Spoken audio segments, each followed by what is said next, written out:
सुंदर होता है मन अति सुंदर।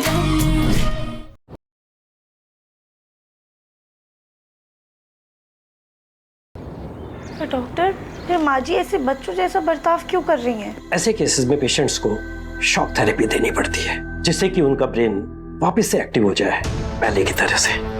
जी तो कभी भी इसके लिए राजी नहीं होंगे। अगर वो मेंटल पेशेंट हैं तो उनको ठीक करने का सिर्फ यही एक तरीका है। अगर आप कहें तो मैं आपके साथ मशीन लेके चल सकता हूँ, लेकिन उसके लिए आपको अपनी फैमिली को मनाना होगा।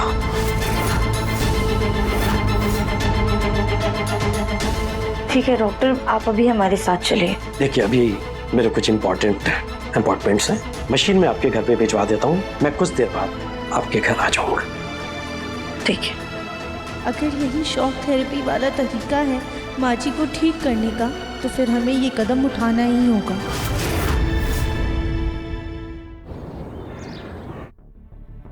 राधिका कहीं गई है क्या? काफी देर से नजर नहीं आ रही। दिव्यम, कहीं राधिका तुझसे नाराज होकर तो नहीं गई? नहीं, कल तूने राधिका को इतना सुना दिया था, इसलिए पूछ रहा हूँ। देखा ना आपने गोलू भैया, उसकी हरकतें। कल उसकी वजह से डॉक्टर बुलाना पड़ा था हमें माँ के लिए। अब इतनी लापरवाहियां बढ़ गई है उसकी कि क्या करूं मैं, चुप भी तो नहीं रह सकता ना। मैं करता हूँ उसको कॉल। आइए आइए, आप लोग यहाँ आइए। इसे यहाँ पे रख दीजिए।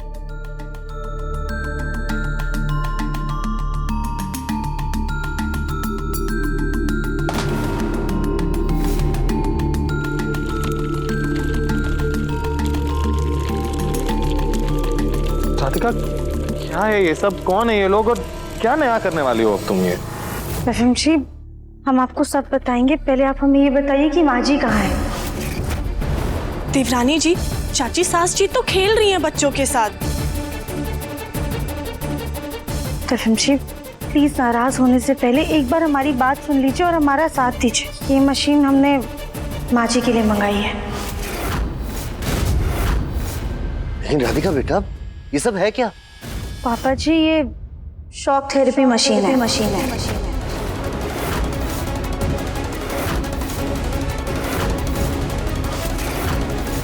क्या कहा तुमने? शॉक थेरेपी की मशीन? दिमाग खराब हो गया तुम्हारा? आप दोनों इसे उठाओ और लेकर जाओ इसे यहाँ से, वरना फेंक दूंगा मैं इसे। रफीम जी, आप प्लीज शांत हो जाइए।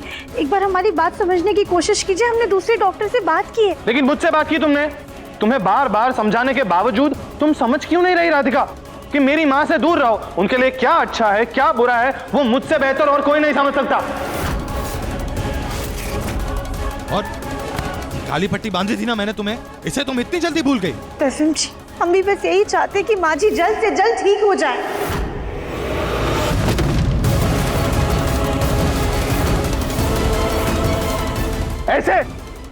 ऐसे ठीक करना चाहती हो तुम माँ को शॉक थेरेपी देकर? तुम्हारा दिमाग खराब हो गया है? तुम्हें लगता है कि मेरी माँ पागल है जो बिना किसी से कुछ भी पूछे तुम ये शॉक थेरेपी की मशीन लेकर आई हो घर पे? रफीम जी, हम मानते हैं कि माँ जी पागल नहीं है, लेकिन दिमागी रूप से बीमार जरूर है वो। हाँ, तो उन्हें ठीक करने के लिए चल रही है ना दवाइयाँ। और तुम्हें पता भी है राधिका, ये ट्रीटमेंट में कितना दर्द होता है, कितनी तकलीफ होती है, और मैं किसी भी कीमत पर इस मशीन को माँ के आस पास भी नहीं आने दूंगा। दिव्यम जी, अरे दिव्यम बेटा, ये रुक जाइए, शांत हो जाइए। आप लोग प्लीज जाइए यहाँ से, इसे यहाँ पे रख दीजिए। दिव्यम जी, हम जानते हैं हमारी सच्चे मन से की गई बहुत सारी कोशिशों के बाद आप माँ जी की तबीयत को लेकर हम पर भरोसा नहीं करते हैं, पर आप खुद क्या कर रहे हैं? उन्हें बेटा बेटा कहकर उनके साथ खेल रहे हैं। उनकी तबीयत को ठीक करने की बजाय आप उन्हें इसी रूप में देखने की आदत डाल रहे हैं। दिव्यम जी, आप क्या चाहते हैं कि जिंदगी भर माँ जी आपकी बेटी बनी रहे और आप उनके पिता?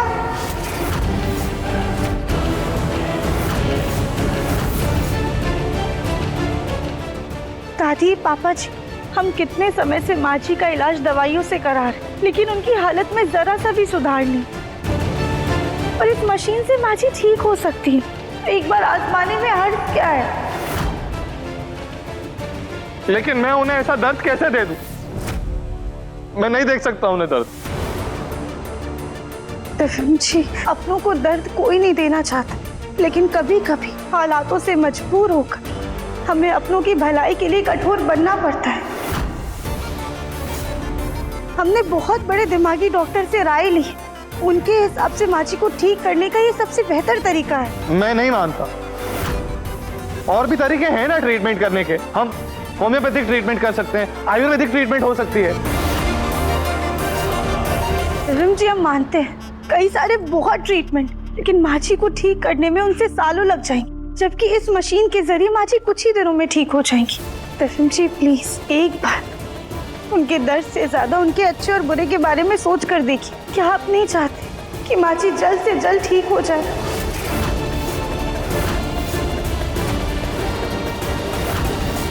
धीरम बेटा, मुझे भी लगता है राधिका बिल्कुल सही कह रही है। अगर ऐसा करने से सुजाता की सेहत में सुधार हो सकता है तो हर्ज ही क्या है।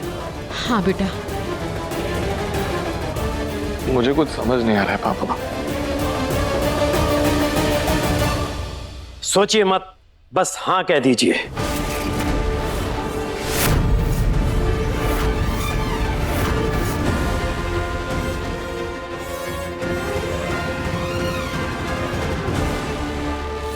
देखिए, मुश्किल से 5 से 10 मिनट ये ट्रीटमेंट होगा, पर इसका रिजल्ट आपको तुरंत नजर आएगा।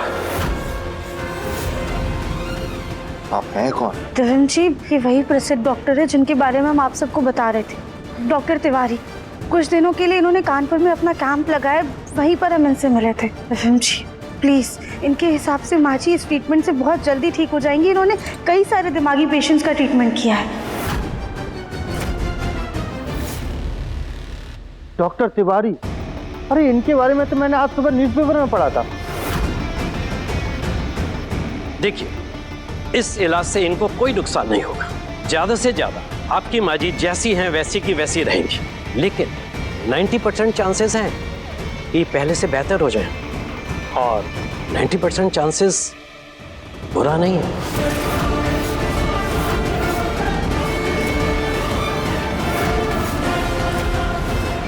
हाँ धर्म जी प्लीज मान जाइए। आप खुद ही सोचिए, माँ जी जिंदगी के सुनहरे सफर को एक बुरे तजुर्बे की तरीके जी रही, जिसका उन्हें एहसास भी नहीं है। लेकिन हम परिवार वालों को तो है, तो क्या हमारा फर्ज नहीं बनता है कि उनकी बेहतरी के लिए हम उनका इलाज करवाएं?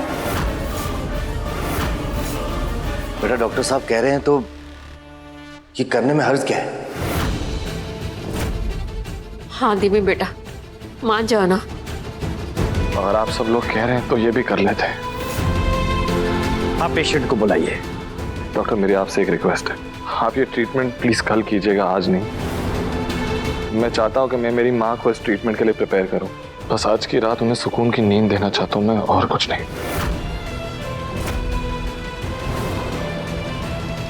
इट्स ओके मिस्टर बंसल, हम ये ट्रीटमेंट कल कर लेंगे। मैं टाइम आपको बाद में बताता हूँ, लेकिन फिलहाल मैं ये मशीन यहीं छोड़े जा रहा हूँ। जी चलिए डॉक्टर। Thank you.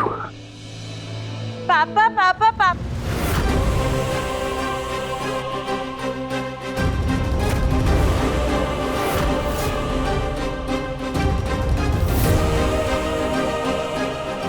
पापा पापा, ये डॉक्टर अंकल कौन है? ये यहाँ पे क्या कर रहे हैं? नहीं बेटा, वो डॉक्टर सबका चेकअप करने के लिए आए थे, लेकिन अभी बहुत रात हो गई है ना, तो कल करेंगे। आप भी चलो, सो जाओ, सब लोग को गुड नाइट बोलो। कम चलो चलो। गुड नाइट सबको। Good good. तो छुपा रहे हैं ये लोग। वो डॉक्टर आखिर था और राधिका उसके साथ क्यों थी?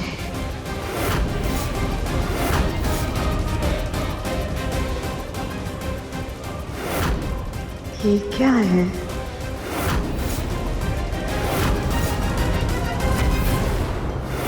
पापा पापा, ये बॉक्स क्या है? क्या ये कोई नया खिलौना है? हाँ नहीं बेटा, ये आपके लिए नहीं है, ये बड़ों का खिलौना है, लेकिन कल ना आपको ये देखने के लिए मिलेगा।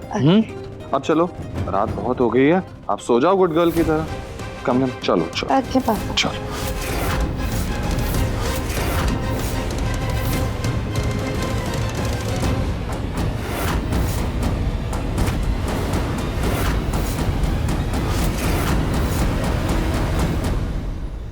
रोज सुबह दादी रात को बचा कर रखी 1 या 2 रोटी खिलाकर स्कूल भेज देती थी।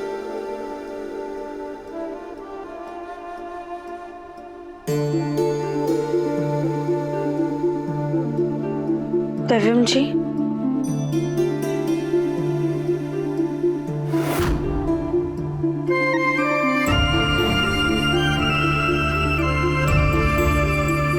वो डॉक्टर ने ना 11 बजे का समय दिया है। दिव्यम जी, माँ जी सो गई हैं, आप भी थोड़ी देर के लिए सो जाइए।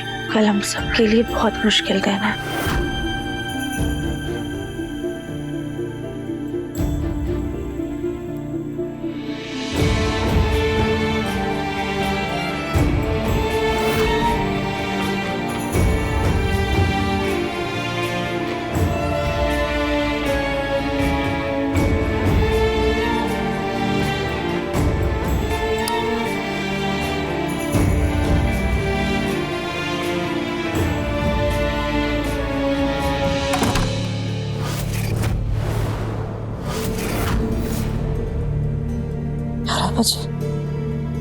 कल क्या होने वाला है 11 बजे? ये तो हम ऐसे खुसर करके बात कर रहे थे, ऐसा लगा जैसे हमारे बारे में कुछ बात कर रहे थे। इससे पहले कि देर हो जाए हमें पता लगाना होगा।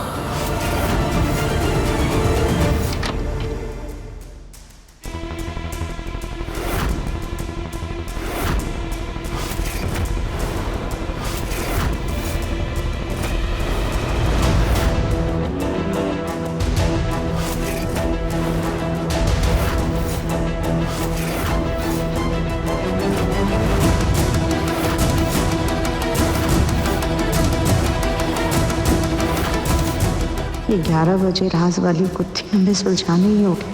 ये जो कुछ भी है वो उस डॉक्टर से जुड़ा है, पर वो है क्या?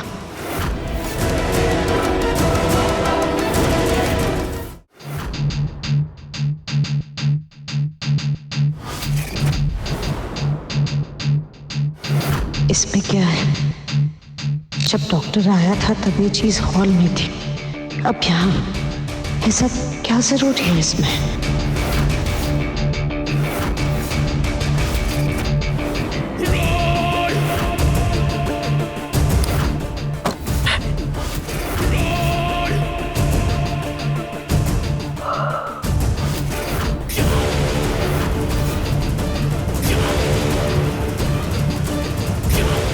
माँ जी, आप यहाँ?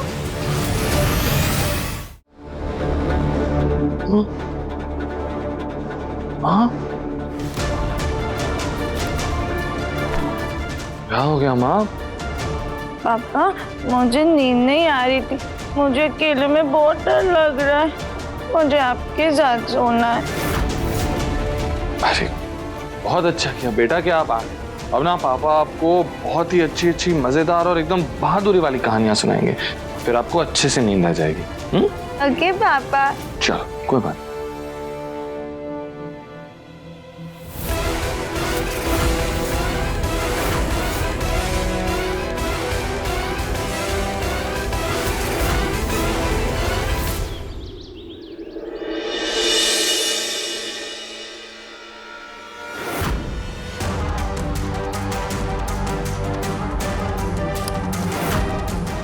सब रेडी है, आप पेशेंट को ले आइए। डॉक्टर साहब, ट्रीटमेंट शुरू करने से पहले मैं चाहता हूं कि मैं चेक करूं कि कितनी जोर से शॉक लगने वाला है।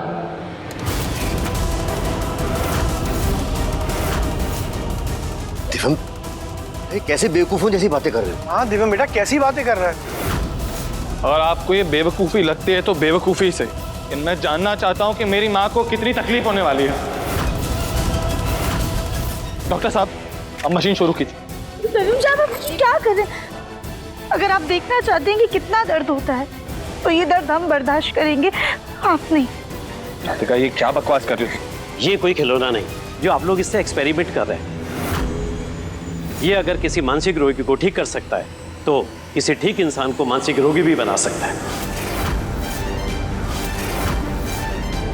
सुना? सो प्लीज भरोसा रखिए।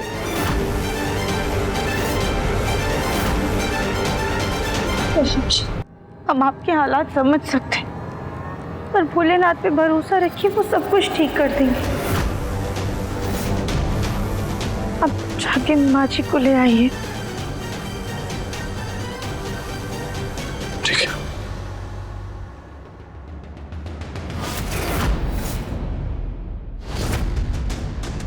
11 बजने को आ गए। पता नहीं उस गोलमुखी ने हमारे मन्ना को क्या पट्टी पढ़ाई थी, और वो मशीन किस चीज की थी हम उसे अच्छे से देख नहीं पाए, लेकिन हमें ऐसा क्यों लग रहा है कि जैसे कि वो हमारे लिए हो। बेटा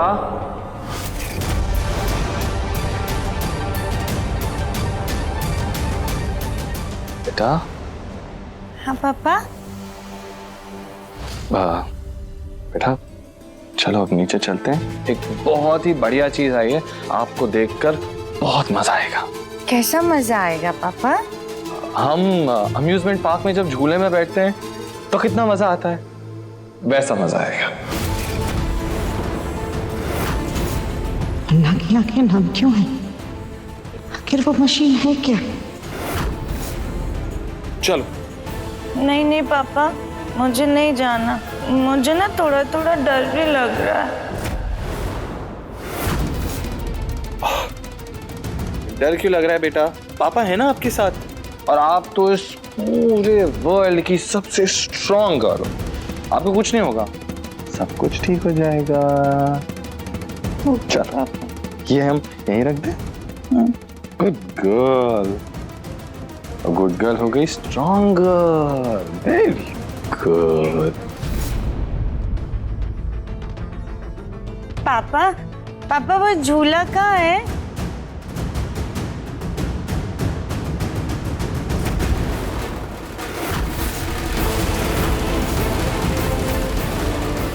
ये तो बिजली के झटके देकर इलाज करने वाली मशीन। हे भगवान, इसका मतलब ये लोग हमें बिजली के झटके देने वाले हैं।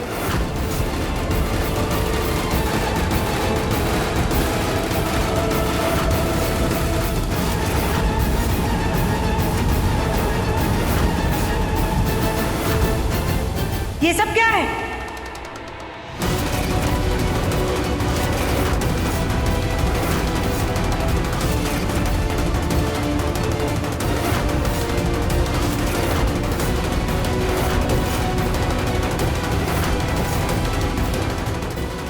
इतना बड़ा खिलौना?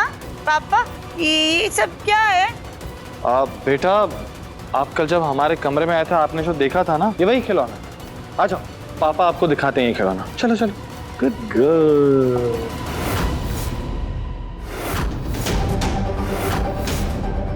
हे भगवान, हमारा मुन्ना हमें करंट लगवाना चाहता हो ना हो, ये जरूर इस फूल गोभी के दिमाग की उपज है।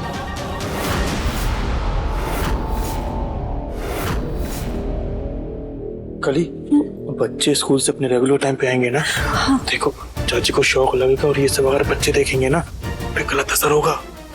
गोलू जी, बच्चों की छुट्टी 2 बजे होती है, अभी 3 घंटे बाकी हैं। नहीं पापा।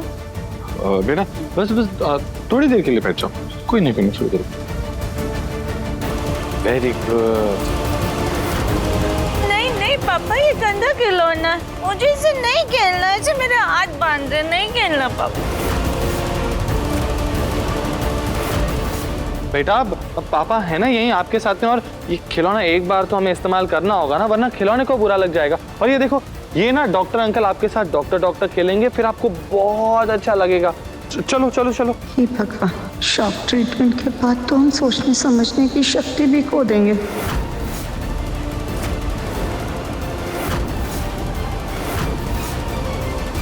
नहीं पापा, ये डॉक्टर अंकल भी बहुत गंदे हैं, मुझे ये खेल नहीं खेलना है। पापा जी आप प्लीज माँ जी को समझाइए ना।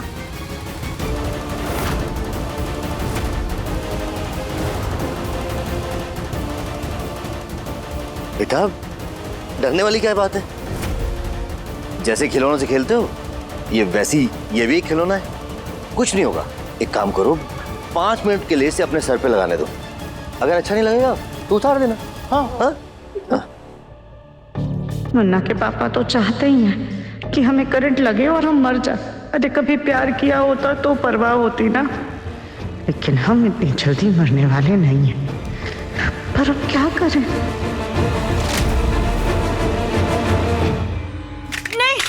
नहीं खेलना, ये खिलौना गंदा खिलौना है, हटाओ हटाओ, सब हटाओ। एक सेकंड, माँ जी शांत हो जाइए बेटा। तफीम जी आप माँ जी को समझाइए ना, इस वक्त वो किसी की बात नहीं सुन रही है, लेकिन आप समझाएंगे तो जरूर मानेंगे। हम ये सब उनकी भलाई के लिए करें, प्लीज समझाइए उन्हें। बेटा बेटा शांत हो जाओ। जब ये खिलौना शुरू होगा तो पापा यही होंगे ना आपके साथ में, और आप तो पापा की स्ट्रॉन्ग गर्ल हो। पापा प्यार करते ना आपसे, आपको कुछ नहीं होने देंगे। गुड गर्ल हो ना? चल करने दो सब लोग को। हाँ ओके पापा। Good girl. लेकिन मुझे ना डर की वजह से सुसु आ गई है, मुझे बाथरूम जाना है। हाँ बेटा,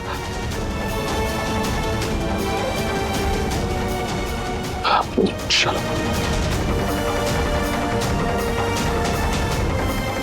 हम माँ जी को देख कर आते हैं।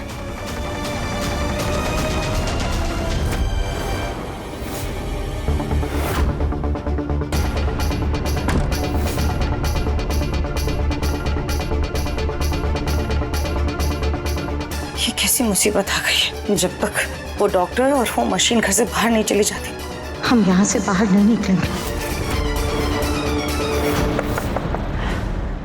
माँ जी बेटा हो गया तो प्लीज बाहर आ जाइए, सब आपका इंतजार कर रहे हैं। नहीं बालून आंटी, मैं बाहर नहीं आऊंगी जब तक वो खिलौना और वो डॉक्टर घर से चले नहीं जाते। मैं बाहर नहीं आऊंगी। बेटा देखो ऐसे जिद नहीं करते, बाहर आ जाओ प्लीज। नहीं गंदी आंटी, आप चली जाओ यहाँ से, मैं बाहर नहीं आऊंगी। माँ जी तो बच्ची हैं, फिर उनको इस मशीन के बारे में कैसे पता कि बड़ों की तरह मशीन को देखकर इतना डर क्यों रही हैं?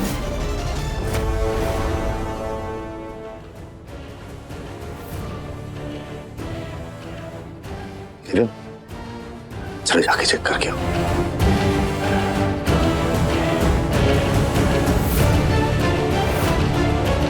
राधिका, क्या हुआ? माँ अब तक बाहर नहीं आई क्या? नहीं तफीम जी देखिए ना, माँ जी तो बाहर आने से इनकार कर रही है। एक बार आप कोशिश कीजिए ना प्लीज। रुको, मैं बात करता हूँ उनसे।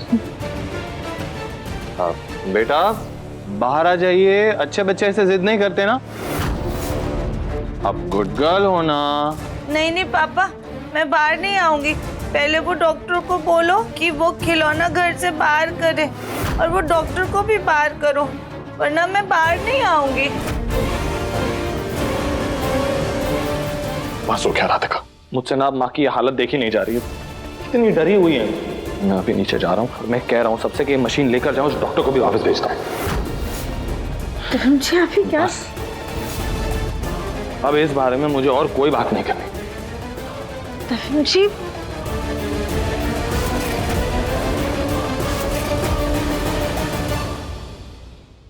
दिव्यम, दिव्यम बेटा, सुजाता कहाँ है? अच्छा, आप सब लोगों से बहुत इंपॉर्टेंट बात करनी है। हाँ बोलो बेटा, क्या बात करनी है?